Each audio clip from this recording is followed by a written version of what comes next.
Hello guys, nakapagluto na naman kami ng isaw sa kawali. So guys, yan ang aming kuwan. Excited na naman kami sa aming tanghalian. At yan, perfect talaga to guys. Ayan, excited na kami. At yan, at meron kami ditong fishball at hotdog.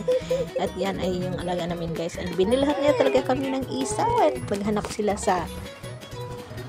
sila doon sa fish market, sa market talaga na malaki dito sa Hong Kong. At yan, naghanap talaga sila ng isaw guys, kung saan talaga makabili ng ganoon para matikman namin ang namimiss namin sa Pilipinas. Yeah.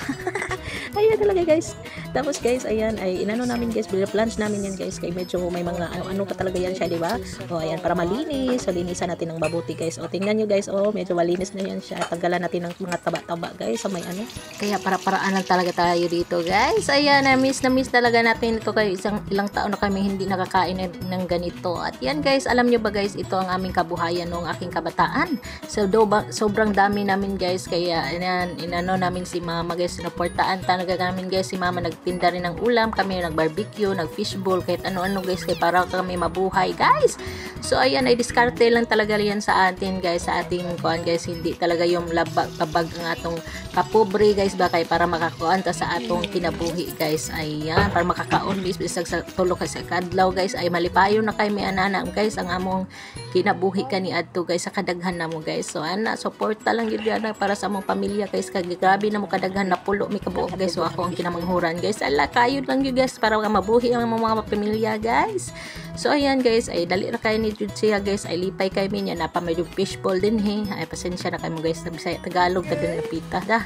So ayan, ay lipay kami guys na may fishbowl na may hotdog. So ayan na guys, ato na dayon na yung gituhog-tuhog, ay pagkalami guys. Oh, excited na lang. Ang ano namin dito guys, wala pala kami ng uling guys. So ang ginawa namin guys, ay perito na lang na amo sa anong kuan guys, sa kawali. Ayan, tapos meron tayong masarap na sauce dito. Ay, perfect na talaga to ang aming ulam guys. Kaya good morning everyone, magandang tanghali, magandang gabi sa inyo dyan. Agoy, how many years hindi kami nakakain ng ganito guys. Ay, sarap-sarap pa naman ito guys. Tawag sa ating tinaisaw ba? Ay, pagkalami guys. So mo na guys, so amo na ni siyang iprito. Ayan, kadali ra kay ni siya maluto niya. Na dahil may kanang crispy fried guys, para mo crunchy pod na guys ba. Pagkalamin lang gud guys, ni amo ikot sa amo ang barbecue.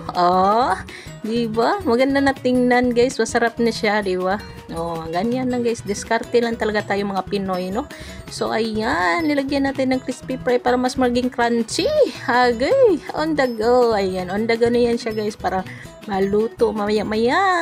At yan ang ating tanghalian. Shout out pala sa atin dyan, pamamilyahan natin dyan. Happy birthday sa akong sister Ann na nasa US. Ingat-ingat dyan. I miss you everyone. So ayan guys, excited na magluto naman tayo guys. Oh, kadali lang din kayo siya guys. Oh. So ayan guys, umpihasahan na natin magluto nito guys. Ayan, iprito lang natin guys, kasi wala lang tayong uling dito guys. So ayan, kadali lang din kayo ni siya guys. Oh, inani lang din siya kadali. So perfect na lang din guys. Diskarte lang talaga tayo para makakain tayo ng ganito. Basta sa kamingaw lang gyud aning butanga guys, no? So ana ra gyud kasayon guys, di ba? Maningaw ha o maningkamot tag makakaon gyud tag lami ba. Ay pagkalami na lang gyud ani among isaw guys. O ayan na guys, perfect. Oy mga unta, lami na isaw-saw sa among kuan guys, among sausawan, may suka patis, lalo na't may silit limonchito. Ay perfect na perfect talaga to guys. Ay tara, kainan na, let's eat. Shout out sa ating kapamilyahan dyan, sa ating friends, sa ating classmate, mga Maricel's Angel, at diha magandang umaga, mga on.